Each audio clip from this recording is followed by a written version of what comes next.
नमस्ते दोस्तों, मेरा नाम शेषराज है और मैं एक शराबी हूँ। नमस्कार। नमस्कार नमस्कार, सभी को नमस्कार। भगवान की असीम कृपा है, अल्कोहलिक्स एनोनिमस का साथ है, आप सभी भाइयों की मदद है। यही वजह है दोस्तों, आज भी मैंने शराब नहीं पी और बहुत ही अच्छा महसूस कर रहा हूँ। दोस्तों, दिव्य जीवन ऑनलाइन समूह का मैं बहुत बहुत आभारी हूँ, जिन्होंने मुझे आज अपने अनुभव साझा करने का मौका दिया। और जो टॉपिक रखा है दोस्तों, एक्सेप्टेंस एंड रिकवरी, बिल्कुल ये मेरे जैसे शराबी के लिए बहुत ही जरूरी और बहुत जुड़ा हुआ विषय है दोस्तों।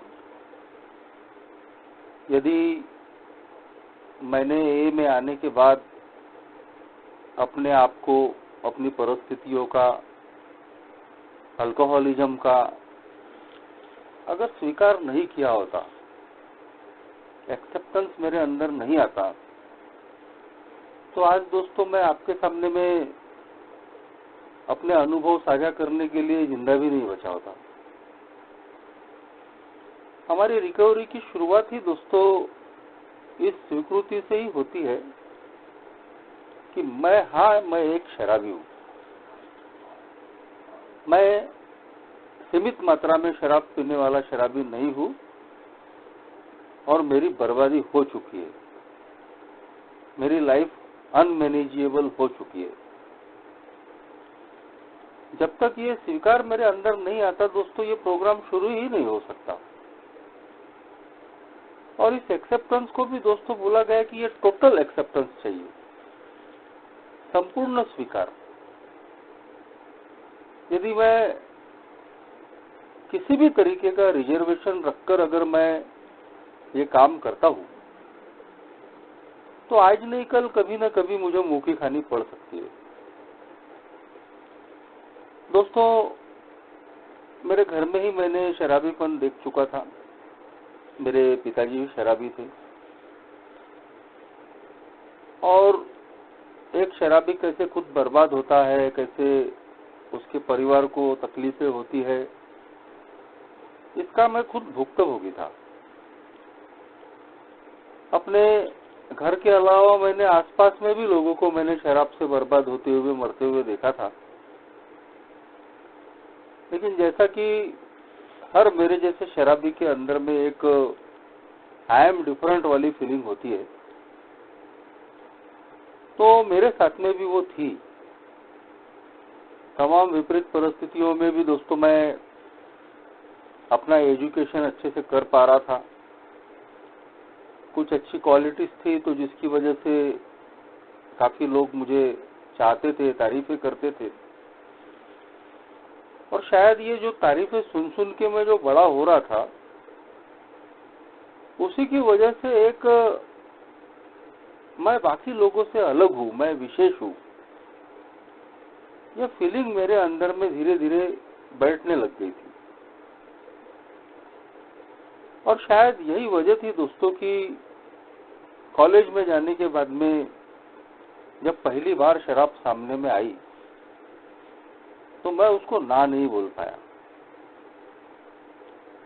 आज भी मैं विचार करता हूँ कि मैं जब खुद शराबीपन का भुक्तभोगी था, मैंने खुद अपने घर में और आसपास भी लोगों को बर्बाद होते हुए देखा था।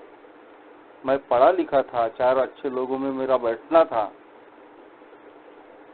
उसके बावजूद मैंने शराब क्यों पी? तो जो मेरे जैसे अल्कोहलिक के दिमाग में जो आता है कि मैं बाकी लोगों से जो अलग हूँ, तो ये काम मैं कर सकता हूँ। शायद यही वजह थी दोस्तों कि मजे की ही खातिर वो शराब मेरी जिंदगी में सबसे पहली बार आई और बाद में ये रिश्तेदारी धीरे धीरे और मजबूत ही होने लगी। कभी कभी पीने वाला, किसी न किसी के साथ में बैठ के पीने वाला, कैसे मैं उस शराब का मैं आदी बनते चले गया, वो कैसे मुझे अपनी तरफ में खींचते जाने लगी, पता भी नहीं चला। धीरे धीरे दोस्तों जब लोगों की नजर में आने लगा कि मैं शराब पीना मैंने शुरू की है,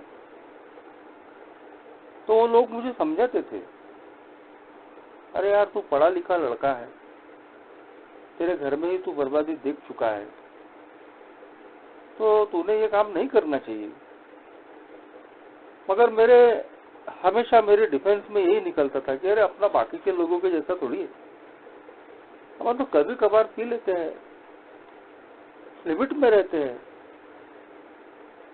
और एक नया घमंड धीरे धीरे पैदा होने लग गया था दोस्तों, कि देखो मैं थोड़ा पी भी लेता हूँ ज्यादा, लेकिन मैं हिलता भी नहीं।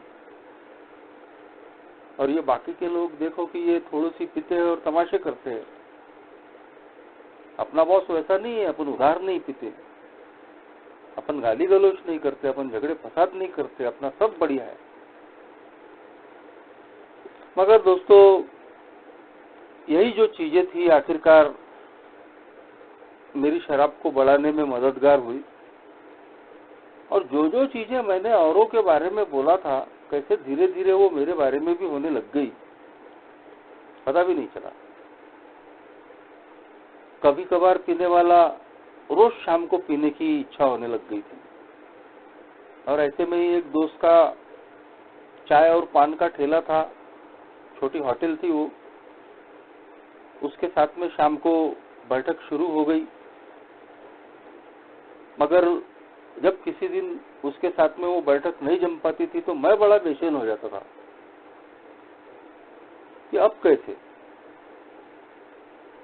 मैं नहीं समझ पा रहा था कि शराब का मैं आदी बनते जा रहा हूँ। वो रात बड़ी मुश्किल से कटने लगती थी। और आखिरकार यही जो चीज थी दोस्तों, मुझे अकेले शराब पीने के लिए मजबूर करने लग गई।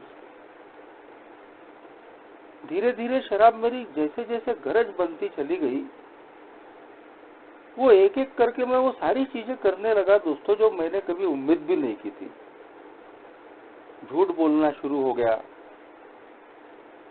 हेरा फेरी करना शुरू हो गया।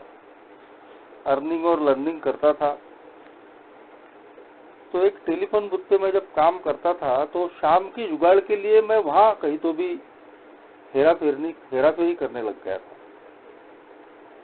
अब मैं समझ ही नहीं पा रहा था कि ये शराब मुझसे क्या क्या करवा रही है। जैसा मैंने बताया कि मैं जो दूसरों के उदाहरण देता था कि मेरा ऐसा नहीं वैसा नहीं, वो सारी चीजें मेरे साथ में होने लग चुकी थी।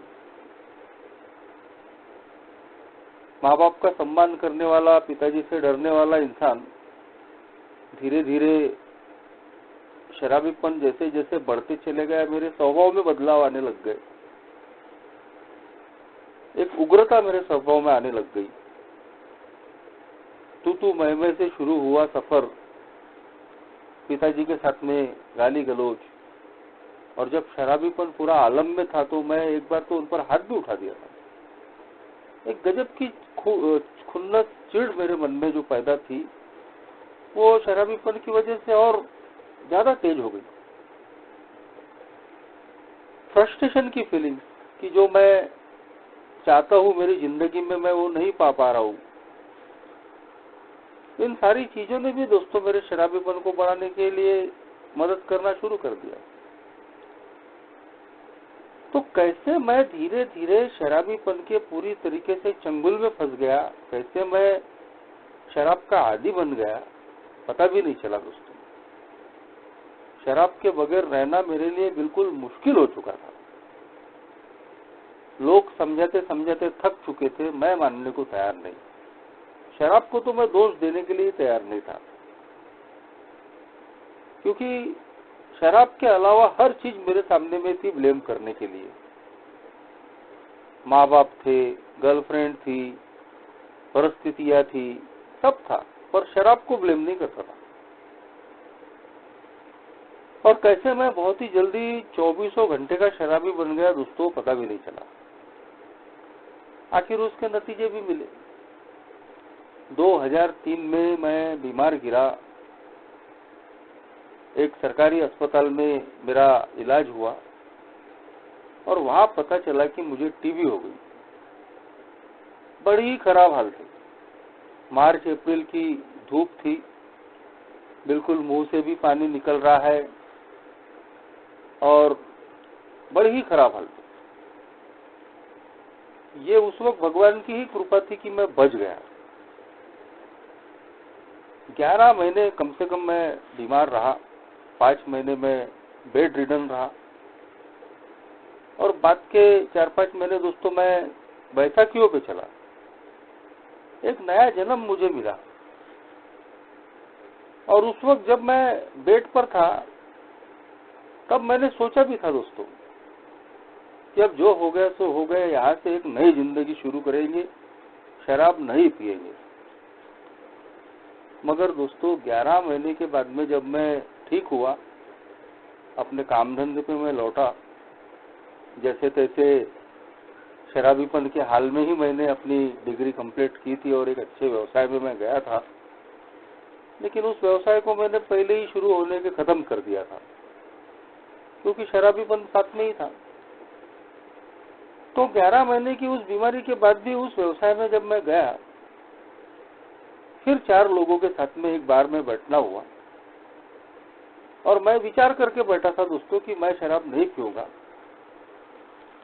लेकिन जब वो शराब के पैक बनाना शुरू हुआ और बहुत ही कम मात्रा में अच्छी शराब मेरे गिलास में डाली गई और बोले ले ले यार, कुछ नहीं होता। दोस्तों कितनी कनिंग, बैफलिंग और पावरफुल ये बीमारी है, चतुर, चालाक, भ्रम में डालने वाली, शक्तिशाली बीमारी। मगर उस वक्त नहीं मालूम था, क्योंकि उस वक्त मैं एए में नहीं था दोस्तों। मैं अभी कुछ ही महीनों पहले मरण शैया से उठा हूं। मैंने खुद सोचा है कि नहीं, शराब नहीं पीनी है, और उसके बावजूद दोस्तों जब वो शराब के ग्लास मेरे सामने में बनाए गए, नाना करते करते मैंने वो शराब फिर पी ली। और बाद में फिर वही सोच, पहले जैसी नहीं पीऊंगा, कभी कभार पीऊंगा, थोड़ी सी ही पीऊंगा। मगर नहीं पता था दोस्तों कि अल्कोहलिज्म नाम की ये बीमारी एक प्रोग्रेसिव डिजीज है। और सबसे पहली बात कि मैं एक ऐसा शराबी बन चुका हूं कि जो कभी भी कंट्रोल ड्रिंकिंग नहीं कर सकता। कुछ ही महीनों में दोस्तों मेरे वापस हाल जैसे के वैसे, और अब तो परिस्थितियां बिल्कुल बद से बदतर। और उन हालातों में ऐसा नहीं था दोस्तों कि मैं कोशिशें नहीं कर रहा था कि मेरी शराब बंद हो जाए। मैं अपना विल पावर चला रहा था, आसपास के डॉक्टर्सों से अपना इलाज करवा रहा था। एक गवर्नमेंट हॉस्पिटल में मैं बार बार जाता था, तो वहाँ के साइकेट्रिक ने भी मुझे जब देखा कि ये शराब पी के ही आ रहा है तो भगा दिया था। वो साइकेट्रिक बाद में एक प्रोग्राम में भी मिले, उनके सामने भी मैंने शेयर किया कि कैसे मैं शराब बंद करने के लिए उनके पास आता था और एक बार उन्होंने मुझे भगा दिया था। आज भी वो ऐसे अच्छे से जुड़े हैं वो साइकेट्रिक। तो फिर दोबारा जब शराब आई तो वो पहले से ज्यादा बर्बादियां लेकर आई थी दोस्तों। एक सोशल बॉयकॉट हो चुका था मेरा। मैंने लोगों की नजरों में अपने लिए नफरत देखी थी। जितना लोग मुझे चाहते थे, जितना मैं बुलंदियों पे था, जितना मान सम्मान मैंने कम उम्र में पाया था, वो सारा मिट्टी पली थी। आखिर में सिर्फ मैं और मेरी शराबी बचे थे। दोस्त, रिश्तेदार, पड़ोसी, एरिया के लोग सबने मेरा बायकॉट कर दिए थे, क्योंकि उन्होंने देखा कि यार ये आदमी मरते मरते बचा है, इतनी खराब हालत से ये निकला है और उसके बावजूद ये फिर शराब पी रहा है। घर के हाल पहले ही खराब है इसके, मैं माँ बाप को अकेला लड़का। अब उन 11 महीनों में मेरे माँ बाप ने कितनी तकलीफें भोगी थी। वही पिताजी जो शराबी पिताजी थे, जिनको मैं चिढ़ता था, गाली गलौज करता था, वही हॉस्पिटल में मेरे साथ में थे। हमेशा उन्होंने ही मुझे साथ दिया था। माँ जैसे तैसे घर संभालती थी। तो इन चीजों की वजह से दोस्तों बहुत ही खराब मेरे हालात हो चुके थे। आखिरी में 30-35 किलो का वजन, शादी हुई नहीं थी और शादी होने के कोई चांस नहीं थे। काम धंधा पूरा खराब, आर्थिक स्थिति खराब, चक्कर आकर गिरना, हाथ पांव टेढ़े हो जाना, ये सब शुरू हो गया था। कोई रास्ता बचा नहीं था, ऐसा लग नहीं रहा था कि अब अपनी शराब बंद हो सकती है, क्योंकि विल पावर भी काम में नहीं आया था। कुछ दिन, कुछ हफ्तों के लिए कंडीशनल सरेंडर जिसको बोलते हैं, ये ए में आने के बाद ही सीखने को मिला कि कुछ परिस्थितियों वश हम लोग शराब से अचानक दूर हो जाते हैं। या तो काफी कोशिश कर ली, शराब कहीं से जुगाड़ हुआ नहीं, तो मजबूरी से ड्राई रह गए, बीमार पड़ गए, दारू की दुकान तक जा ही नहीं सकते, तब शराब से दूर हो गए। कई बार तो मेरे साथ में ये होता था कि रात को बहुत ज्यादा शराब पी ली तो सवेरे बिस्तर से उठ ही नहीं पाता था। पानी लग रहा है या बाथरूम जाना है तो वो पिताजी का ही हाथ पकड़कर जाना पड़ता था। तो ऐसी परिस्थितियों में भी मैं कुछ दिन, कुछ महीनों के लिए, महीने भी नहीं बोल सकता हूँ, कुछ हफ्तों के लिए मैं शराब से दूर हो जाता था। Conditional surrender. लेकिन जैसे ही परिस्थितियां नॉर्मल होती थी, फिर वो शैतानी ख्याल दिमाग में आता था कि थोड़ी सी पी के देख लेते हैं, पहले जैसी नहीं पिएंगे। ब्रांड बदल कर भी मैं देख चुका था 2003 के बाद। लेकिन ये सारी कोशिशें कहीं तो भी दोस्तों असफल साबित हो गई। मगर जब बोलते हैं कि सारे दरवाजे कहीं से बंद हो जाते हैं, तो एक दरवाजा खुल जाता है कहीं और से। अल्कोहलिक्स एनोनिमस का दरवाजा इसी तरीके से मेरे लिए खुल गया दोस्तों। 2007 में मैं ए में फिर आया, लेकिन 2007 के पहले भी दोस्तों एक बार मुझे बाद में ही याद आया कि एक नॉन अल्कोहलिक दोस्त ने मुझे ए की मीटिंग में ले गया था। थोड़ी देर बिठाने के बाद में उस दोस्त ने मुझे बाहर निकाला और बोले चलो। मैं बोला क्या हुआ? मुझे मालूम भी नहीं था कि वो ए है, ए की मीटिंग है। अरे बोले सब यहाँ ईश्वर भगवान चल रहा है बोले, और मुझे मालूम है बोले तुम यहाँ टिकोगे नहीं। शायद भगवान को मंजूर नहीं था दोस्तों, मेरा फैसला मेरे उस नॉन अल्कोहलिक दोस्त ने ले लिया था। और मुझे लगता है कि शायद ठीक भी हुआ, क्योंकि और ज्यादा थोड़ी बर्बादियां होनी बाकी थी। यदि मैं अगर वहां रहता भी और मेरा बॉटम अगर मैंने हिट नहीं किया होता तो शायद मैं सफल नहीं होता। तो दोस्तों मेरे दोस्त के कहने पे मैं वहां गया और दोस्त के कहने पे ही मैं बगैर ए को समझे वापस आ चुका था। मुझे मालूम भी नहीं था वो ए है करके। लेकिन 2007 में मेरे एक अल्कोहलिक दोस्त ने मुझे ए का मैसेज दिया। जो हम साथ में ही शराब पीते थे, एक ही इलाके में रहते थे, एक जैसा शराबीपन था। वो 2 महीने से शराब से दूर था और उसको देखकर मुझे लगा दोस्तों कि ये अगर शराब से दूर रह सकता है तो मैं भी रह सकता हूँ। लेकिन दोस्तों उसकी बातों को भी मैंने बिल्कुल हाथों हाथ पहले ही दिन नहीं लिया। जब वो ए की मीटिंग्स के बारे में मुझे बताता था तो मैं सुनता था, लेकिन जब मीटिंग चलने की बात बोलता था तो मैं उस पर भरोसा नहीं था दोस्तों कि किसी मीटिंग से मेरी शराब बंद होगी। लेकिन आखिरकार दोस्तों जिस तरीके के मेरे हालात थे, मेरे पास में दूसरा तीसरा कोई रास्ता नहीं था। एक जो आखिरी की जो दुविधा हर अल्कोहलिक की जिंदगी में जो आती है, उस दुविधा से मैं भी गुजर रहा था। साफ साफ दिख रहा था कि ऐसे ही पीते रहोगे तो मरना तय है।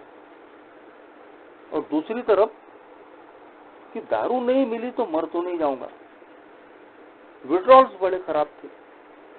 सवेरे उठते बराबर हाथ पांव कांपना। शराब का जो अड्डा था वो 10 मिनट की दूरी पे था और वहां पहुंचने की भी मेरे में ताकत नहीं होती थी। तो उस 10 मिनट के शराब के अड्डे तक जाने के लिए भी मुझे शराब पीने की गरज पड़ती थी। मेरे घर के आसपास में ही शराब मिलती थी, लेकिन मैं वहां जाना नहीं चाहता था। मगर दोस्तों मजबूरी में मुझे उस 10 मिनट के शराब के अड्डे तक जाने के लिए सबसे पहले घर के आसपास शराब पीनी पड़ती थी। इतना मेरा शरीर मन शराब का गुलाम हो चुका था। शराब के बगैर मैं सो नहीं सकता था, शराब के बगैर मैं कोई काम नहीं कर सकता था, शराब के बगैर मैं सोच नहीं सकता था। और आखिरी दिनों में जो मैंने बताया कि इस कोरोना लॉकडाउन में ही मैंने एक मेंबर से उस बारे में सुना, अचानक अटैक आकर हम हाथ पांव चक्कर आकर गिर जाना, हाथ पांव टेढ़े हो जाना, जिसको रम फिट्स कहते हैं। तो ये जो 3-4 बार मुझे हुआ था, तो उसकी वजह से तो दोस्तों मैं हमेशा दहशत में रहता था, हमेशा डरा हुआ रहता था कि जैसे ही विड्रॉल शुरू हो गए, हाथ पांव कांपने चालू हो गए, दिल धड़कना शुरू हो गया, तो मन डर से भर जाता था कि ऐसा अब होगा तो नहीं। और उस चीज को रोकने के लिए मुझे हर हाल में शराब की तरफ जाना ही जाना पड़ता था। तो ये जो एक डायलेमा मेरी जिंदगी में आया था आखिरी में, उसको मैं फेस कर रहा था। और इसीलिए दोस्तों मेरे पास में ए को स्वीकार करने के अलावा दूसरा तीसरा कोई रास्ता ही नहीं था। आज मैं मानता हूं दोस्तों कि ये जो एक्सेप्टेंस था मेरी जिंदगी में, उसके लिए मैं अपने अल्कोहलिज्म को धन्यवाद देता हूं कि ऐसा रॉक बॉटम अल्कोहलिज्म अगर मैंने नहीं झेला होता तो शायद दोस्तों मैं अपने बॉटम को हिट नहीं कर पाता, उसको तय नहीं कर पाता। मेरा दोस्त जब मुझे ए के बारे में बता रहा था और मैं शुरू में उसको प्रतिसाद नहीं दे रहा था, लेकिन आखिरकार दोस्तों मुझे वो निर्णय लेना पड़ा कि यदि मैं जिंदा रहना चाहता हूँ, शराब से दूर होना चाहता हूँ, मेरा दोस्त मेरे सामने में उदाहरण है, मुझे जाकर देखना पड़ेगा क्या है क्या नहीं। और वही दोस्तों वो जो चीज थी कि नहीं, मैं भी जिंदा रहना चाहता हूँ, मैं भी शराब से दूर रहना चाहता हूँ, मेरा दोस्त शराब से दूर हुआ है तो हो सकता है कि मैं भी शराब से दूर हो जाऊं। यही जो थोड़ी सी इच्छा जो मेरे मन में पैदा हुई दोस्तों, वो मुझे अल्कोहलिक्स एनोनिमस के मीटिंग में लेके आई। और फिर ए की पहली ही मीटिंग में जो मिरेकल मेरे साथ में हुआ, उसको आज भी शब्दों में बयान नहीं कर सकता। उस पहली ही मीटिंग से आज तक मुझे कभी पीछे पलटकर देखने का मौका नहीं मिला। जो प्रेम, जो अपनापन मुझे यहाँ के लोगों ने दिया, मुझे गले लगाया, बगैर किसी अपेक्षा के, बगैर किसी भेदभाव के मेरा स्वीकार किया, मैं जैसा हूँ वैसा मेरा स्वीकार किया। ए में आने के बाद में भी, सोबर होने के बाद में भी मेरे हाथों से कई गलतियां हुई। कभी न्यू कॉमर्स से गलत तरीके से बात करना, कभी ओल्ड टाइमरों का अपमान करना, और जो चीजें मैंने की अगर वो कहीं और किया होता तो शायद मुझे बाहर भगा दिया गया होता। लेकिन ये अल्कोहलिक्स एनोनिमस ही है कि जहां मेरे जैसे शराबी को सहन किया जाता है, टॉलरेट किया जाता है, तमाम गलतियों को पेट में डाला जाता है, अपमान सहने के बाद में भी ये सोच के माफ कर दिया जाता है कि इसको अगर कुछ बोल दिया गया या इसको भगा दिया गया तो ये शराब तो नहीं पी लेगा और शराब पी के मर तो नहीं जाएगा। ये फेलोशिप इस तरीके से मेरा स्वीकार करती है। और ठीक वैसे ही दोस्तों कहीं तो भी मैंने अपनी रिकवरी के लिए, अपने आप को जिंदा रखने के लिए भी इस ए का स्वीकार किया। मतलब यह जो बताया जा रहा है, जो मैंने सुना, उसका मुझे स्वीकार करना पड़ा। मेरी अपनी वास्तविकता दोस्तों अल्कोहलिक्स एनोनिमस की मीटिंग में आने के बाद पता चली, जब मैंने अल्कोहलिज्म सुना कि मेरे साथ में 15-16 साल का जो मेरा शराबी जीवन था, तो ऐसा क्यों हुआ कि मैं शराब नहीं पीना चाहता हूँ, उसके बावजूद मैं शराब की तरफ में जा रहा हूँ। मैं मरते मरते बच रहा हूँ, मैं बर्बाद हो रहा हूँ, उसके बावजूद मेरा शराब से मोहभंग नहीं हो पा रहा है। तो कहीं न कहीं दोस्तों इस ए की मीटिंग में आने के बाद में आप लोगों ने जो अल्कोहलिज्म मेरे सामने में अपने अनुभव के माध्यम से रखा, मुझे वो आइडेंटिफिकेशन मिला कि हाँ यार, मैं भी इस बीमारी में आ चुका हूँ। मैं भी एक ऐसा शराबी बन चुका हूँ कि जो कभी भी कंट्रोल ड्रिंकिंग नहीं कर सकता, और उसके लिए अब मुझे कोई नए प्रयोग करने की आवश्यकता नहीं है।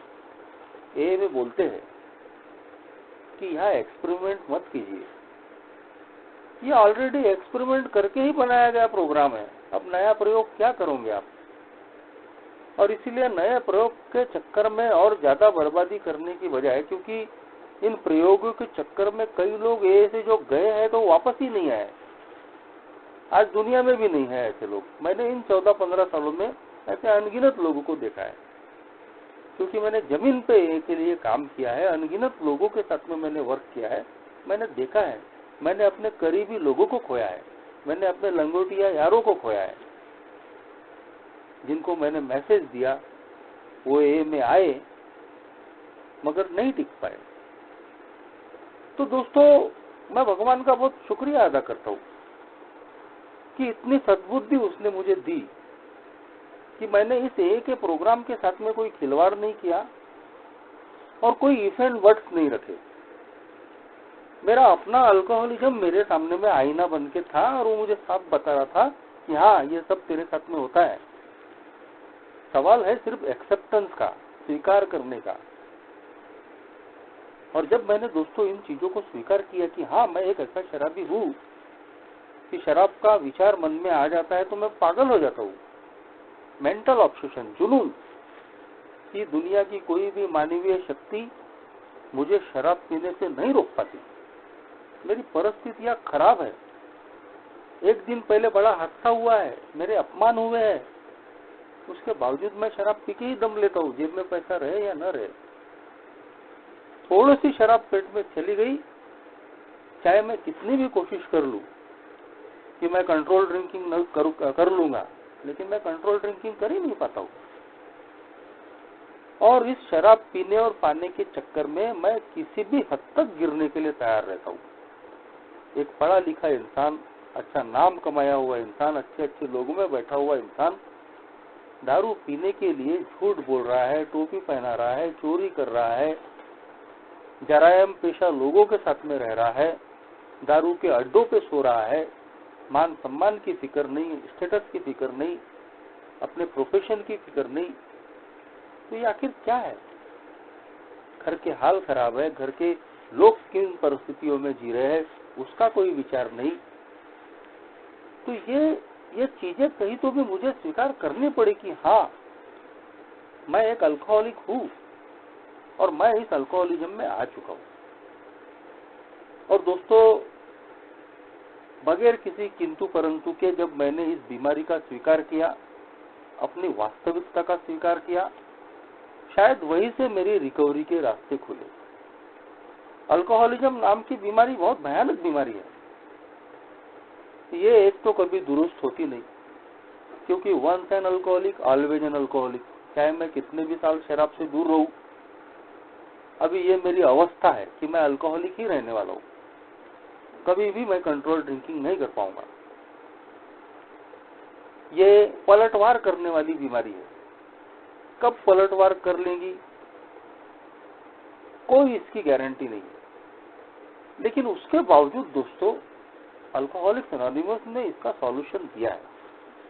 सवाल ये है कि मैं इसका सॉल्यूशन लेने के लिए तैयार हूं क्या? और ये चीज तब तक मेरी जिंदगी में नहीं आ सकती, मैं रिकवरी को स्वीकार करने के लिए तब तक तैयार नहीं हो सकता जब तक मैं एक्सेप्ट नहीं कर लूं बीमारी का। अगर मैं एक्सेप्टेंस ही नहीं आएगा, मैं बीमारी को स्वीकार ही नहीं करूंगा, अपनी वास्तविकता को ही स्वीकार नहीं करूंगा कि मैं एक अल्कोहलिक हूं, मैं अल्कोहलिज्म में आ चुका हूं, तो मैं अपनी रिकवरी के लिए काम ही नहीं कर पाऊंगा। ए में हमने देखे हैं दोस्तों कई लोग, कई प्रकार के लोग जो पहले कदम पे ठीक तरीके से काम नहीं करते। वो हम देखते हैं कि ए में आने के बाद में भी स्ट्रगल करते रहते हैं। पहले अजीब लगता था कि यार ए में आने के बाद में भी लोग शराब क्यों पी रहे हैं। आज दोस्तों बिल्कुल कोई आश्चर्य नहीं होता, क्योंकि क्लियर कट प्रोग्राम है कि जब तक 100% सरेंडर पहले कदम पे नहीं आएगा, आपकी जिंदगी में शराब आते जाते रहने वाली है। पहला कदम साफ तौर पे बोलता है कि टोटल एक्सेप्टेंस, कि मैं शराब के मामले में पावरलेस हूं, मैं शराब को कंट्रोल वे से नहीं पी सकता और मेरा जीवन अनमैनेजेबल हो चुका है। मैं अपने जीवन को अपने दम पे हैंडल नहीं कर सकता। इन दोनों बातों में से अगर एक भी बात मैंने कहीं तो भी चूक गई, टोटल एक्सेप्टेंस नहीं आया, तो चाहे मैं 1000 बहाने गिनाऊंगा, लेकिन ए के पास में उसका एक ही उत्तर है। एक शराब बोला जाता है कि एक शराबी के पास में 32,000 कारण होते हैं शराब पीने के। तो एक ओल्ड टाइमर बोलते हैं कि जितने उसके सर पे बाल होते हैं उतने उसके पास बहाने होते हैं। और बात बिल्कुल सही थी दोस्तों, कई प्रकार के बहाने थे, ब्लेम थे, लेकिन अल्कोहलिक्स एनोनिमस ने साफ तौर पे बोल दिया कि ए में आने के बाद में भी अगर आप शराब पी रहे हो, बार बार शराब की तरफ जा रहे हो, तो उसके पीछे का मतलब एक ही है कि आपने पहले कदम पे 100% सरेंडर नहीं किया है, अपना बॉटम तय नहीं किया है, आपके अंदर में एक्सेप्टेंस नहीं आया है कि आप एक अल्कोहलिक हो, आप कंट्रोल ड्रिंकिंग नहीं कर सकते, और आपका जीवन जो अनमैनेजेबल हो चुका है आप उसको ठीक नहीं कर सकते। और जैसे ही दोस्तों हम पहले कदम पे 100% सरेंडर करके टोटल एक्सेप्टेंस हमारे अंदर आता है, हमारी रिकवरी का रास्ता शुरू हो जाता है।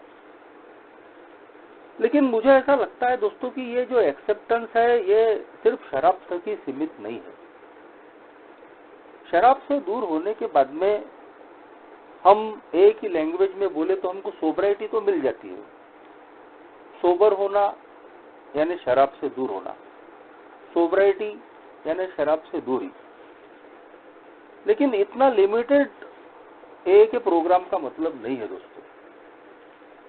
अल्कोहलिक्स एनोनिमस मुझे एक सुंदर खुशनुमा जिंदगी देना चाहती है, सेरेनिटी भरी, चित्त शांति भरी, जहां मेरा पीस ऑफ माइंड रहे, मैं इस दुनिया का, इस जिंदगी का आनंद ले सकूं, जॉय ऑफ लिविंग। क्योंकि अगर शराब से दूर होने के बाद में भी अगर जीने का आनंद नहीं है तो फिर मेरे लिए वो आगे के जो समय है वो मुश्किलात भरे रहने वाले हैं। क्योंकि यदि मेरे जैसा अल्कोहलिक, जैसा अल्कोहलिज्म में उसका डॉक्टर सिल्कवर्थ ने चित्रण किया था, रेस्टलेस, इरिटेबल, डिसकंटेंट, अस्थिर, चिड़चिड़ा और नाखुश, दारू से दूर होने के बाद में भी अगर उसकी अवस्था आज भी वैसे ही है तो वो देर सवेर कभी भी फिर दारू के अड्डे पे दिख सकता है। तो ये तस्वीर बदलनी चाहिए। अल्कोहलिक्स एनोनिमस का प्रोग्राम इसीलिए दोस्तों 12 कदमों का प्रोग्राम बोला है। ये टू स्टेपिंग का प्रोग्राम नहीं है। जैसा शुरू में मैंने भी 2 स्टेपिंग का प्रोग्राम समझ लिया था, पहला कदम ले लिया और बाद में सीधे 12वें कदम पे छलांग मार ली, और वो भी 12वें कदम का आधा हिस्सा। ओल्ड टाइमर बोलते हैं कि ये 2 कदमों पे काम करते करते आप बहुत साल निकाल सकते हो, लेकिन एटीट्यूड में बदलाव नहीं आएगा, अंडरस्टैंडिंग नहीं बदलेगी अपने आप के प्रति, लोगों के प्रति, जीवन के प्रति, ईश्वर के प्रति। और अगर बदलाव नहीं आएगा, एटीट्यूड में चेंज नहीं आएगा, तो जिंदगी वैसी ही रहने वाली है जैसी पहले थी। फिर उसमें जीने का आनंद नहीं आएगा, सेरेनिटी नहीं मिलेगी, पीस ऑफ माइंड नहीं आएगा। और इसीलिए उसके लिए जरूरी है, जो ए का प्रोग्राम बोलता है कि ये 2 स्टेपिंग का प्रोग्राम नहीं है, ये 12 स्टेपिंग का प्रोग्राम है। शराब से दूर होने के बाद में हमको 12 कदमों पे काम करना जरूरी है, ताकि मेरे अंदर एक प्रोफाउंड चेंज आए, प्रोफाउंड चेंज इन पर्सनैलिटी, जहां मेरे से अपेक्षित है कि अब मैं ये जो एक्सेप्टेंस है इसका दायरा बढ़ाऊं।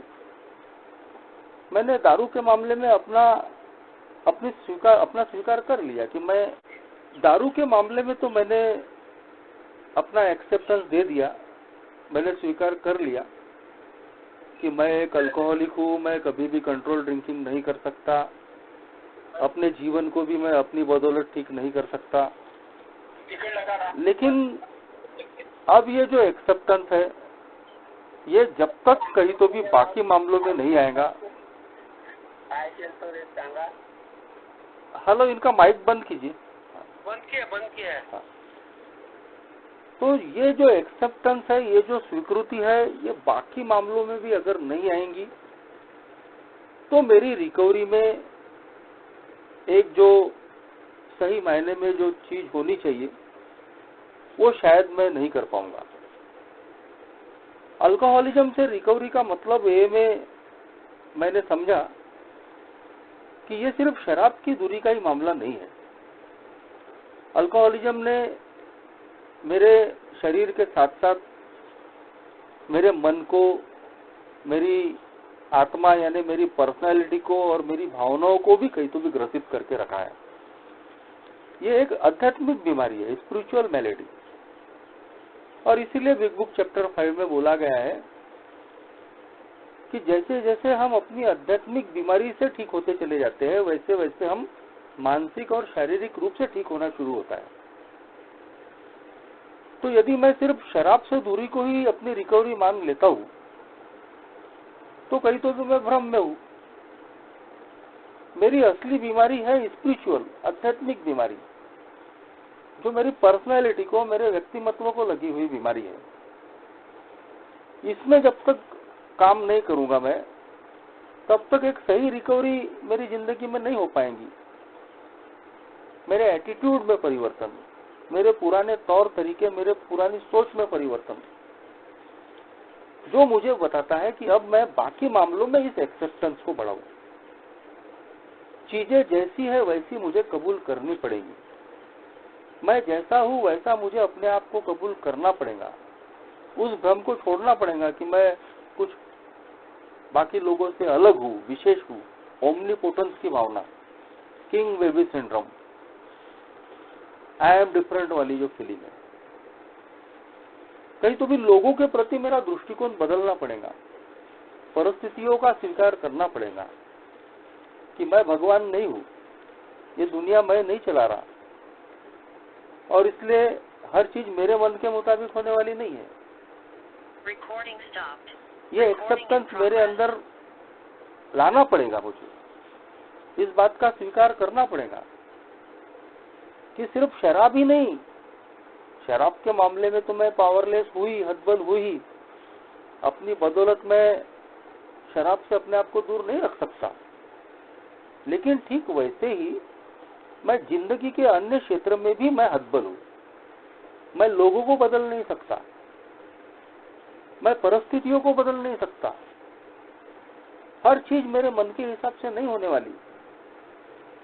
और सही में दोस्तों, जब इन चीजों के मामले में मेरे अंदर में धीरे धीरे एक्सेप्टेंस आया, तब मैंने देखा कि जो रेस्टलेस, इरिटेबल, डिस्कंटेंट वाली जो फीलिंग है, अस्थिर, चिड़चिड़ा और नाखुश वाली, वो धीरे धीरे जाने लगी। जैसे ही मैंने दूसरे कदम, तीसरे कदम का पूरी श्रद्धा के साथ में स्वीकार किया, मैंने देखा कि अंदर से जो उथल पुथल थी, एक जो चिड़चिड़ाहट भरा हुआ था मेरे अंदर में, वो कम होते जा रहा है। मैं अंदर से एक आत्म शांति को, पीस ऑफ माइंड को महसूस कर रहा हूं। एक जिंदगी जो हमेशा पहले बैटल ग्राउंड रहती थी, वो बैटल ग्राउंड अभी बदल रहा है। अब मुझे हर बात से, हर चीज से, हर एक से लड़ाई करने की आवश्यकता नहीं पड़ रही है। अल्कोहलिक्स एनोनिमस ने तो साफ बताया कि हमने हर किसी से लड़ना बंद करना है, शराब से ही नहीं।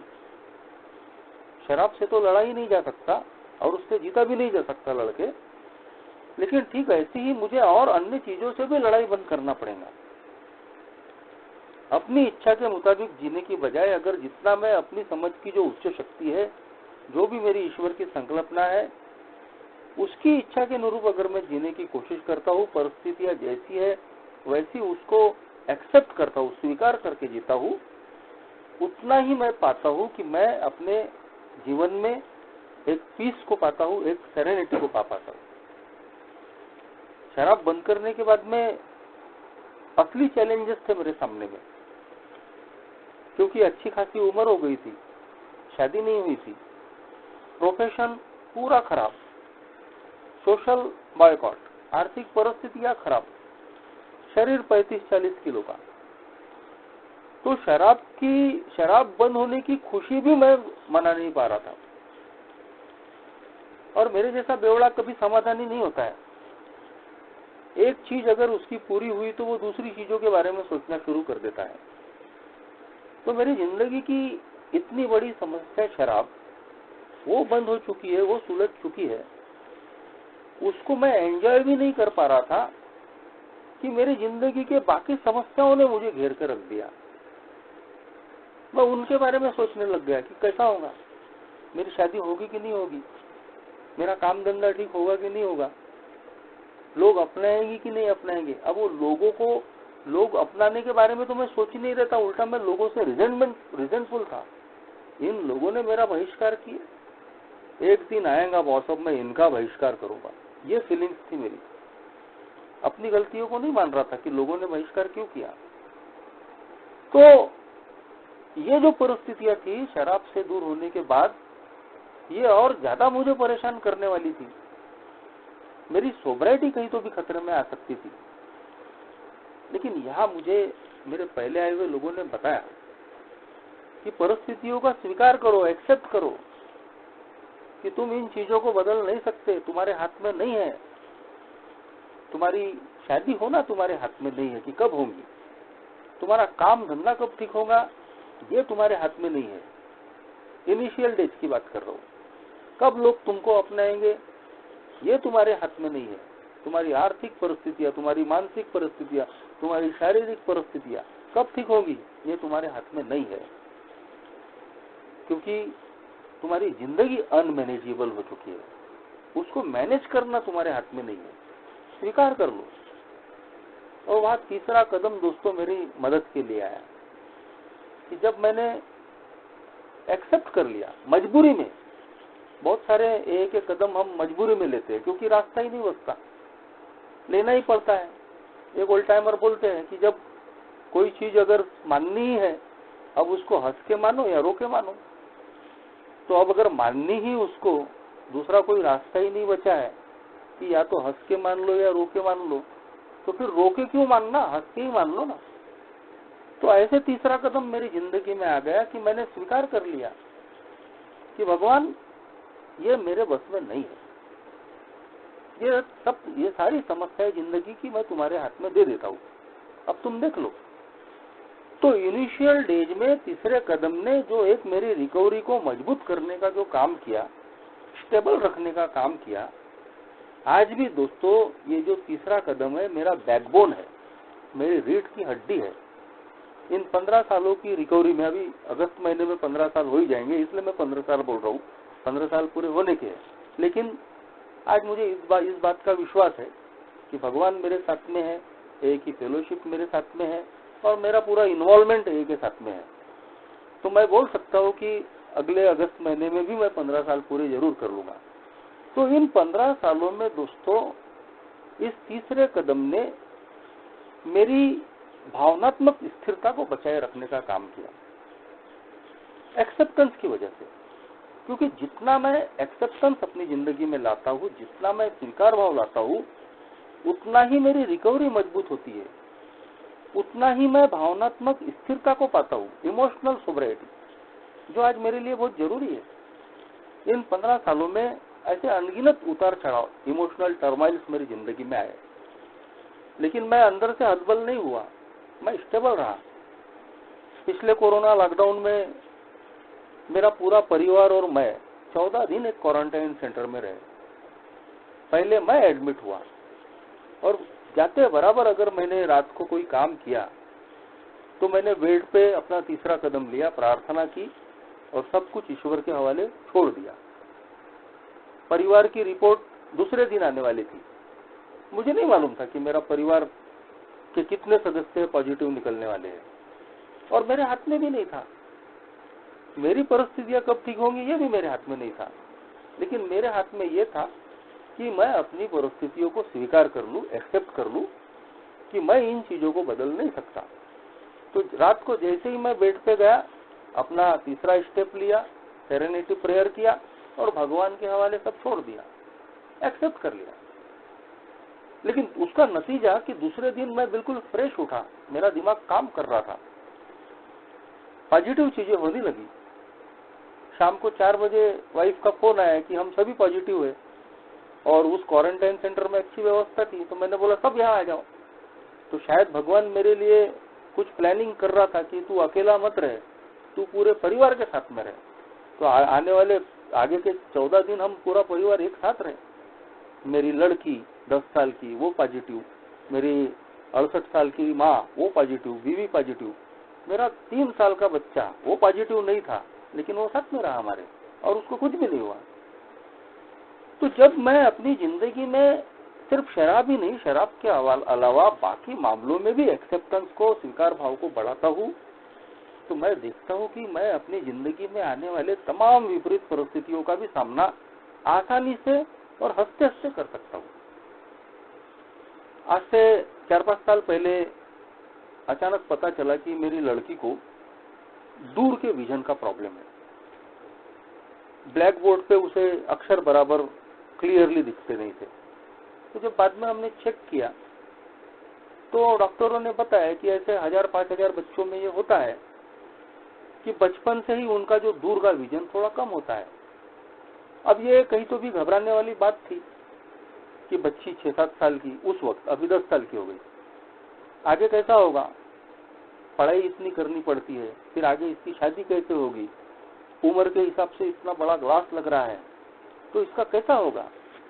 थोड़ी बहुत चिंताएं जरूर मन में आती है, लेकिन जब हम इस प्रोग्राम को प्रैक्टिस करते हैं, अपने मन में स्वीकार भाव रखते हैं, तो फिर ये चीजें ज्यादा दिनों तक आपके सर माथों पे नहीं बैठी होती, फिर वो परेशान नहीं करती। और मैंने दोस्तों मेडिकल चेकअप जारी रखा, इस परिस्थिति को स्वीकार किया क्योंकि ये मेरे हाथ में नहीं है, अब ईश्वर के हवाले और जो डॉक्टर जो करेंगे वो। और दोस्तों देखिए दोस्तों कि ऐसी परिस्थितियों में भी ना तो मेरा परिवार कभी डिस्टर्बेंस को महसूस किया, ना मैं आज भी डिस्टर्बेंस को महसूस करता हूँ। उल्टा दोस्तों इन कोरोना लॉकडाउन के 2 साल में उसके चश्मे का नंबर भी नहीं बढ़ा। तो भगवान मिरेकल करता है, बस मुझे वेट करना पड़ता है।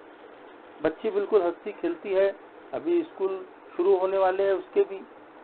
तो कहीं तो भी दोस्तों हमारी जिंदगी में जो उतार चढ़ाव आते हैं, जो परेशानियां आती है, अगर उनको भी मैं एक्सेप्ट कर लूं, स्वीकार कर लूं, लोग मेरे मन के हिसाब से नहीं चलते, परिस्थितियां मेरे मन के हिसाब से नहीं होती, और मैं चाहता हूं कि मेरे हिसाब से होना चाहिए। लेकिन जब जब इस तरीके से मैं विचार करता हूं, सिचुएशन का मैं स्वीकार नहीं करता, मैं देखता हूं कि मैं अपनी आत्म शांति को खराब करता हूं, मैं अपनी रिकवरी को कहीं तो भी खराब करने का काम करता हूं। लेकिन जैसे ही मैं एक्सेप्टेंस लाता हूं कि मैं लोगों को नहीं बदल सकता, मैं परिस्थितियों को नहीं बदल सकता, मैं भगवान नहीं हूं, सब कुछ मेरे मन के मुताबिक होने वाला नहीं है, मेरी रिकवरी को 4 चांद लग जाते हैं। जब इन कदमों के माध्यम से हम काम करते हैं दोस्तों, ये एक्सेप्टेंस और ज्यादा बढ़ता है। मैं चौथे कदम की छानबीन करता हूं तो मैं लोगों की गलतियों को आसानी से कबूल करने लग जाता हूं, क्योंकि जब मैं देखता हूं कि मैं खुद ही तो इतनी गलत चीजों का शिकार इंसान हूं, मैंने खुद ही तो इतने गलत काम करके मैं आया हूं, तो अब मैं क्या लोगों को ब्लेम करूं। तो लोगों की छोटी मोटी गलतियां दोस्तों बिल्कुल छोटी हो जाती है, उनके लिए माफी का रास्ता खुल जाता है। कि जब मैं अपने आप को ही देखता हूं कि मैं भी एक कोई सीधा साधा इंसान नहीं हूं, मैं भी बहुत सारी गलतियां करके आया हूं, तो लोगों के प्रति स्वीकार भाव बढ़ता है।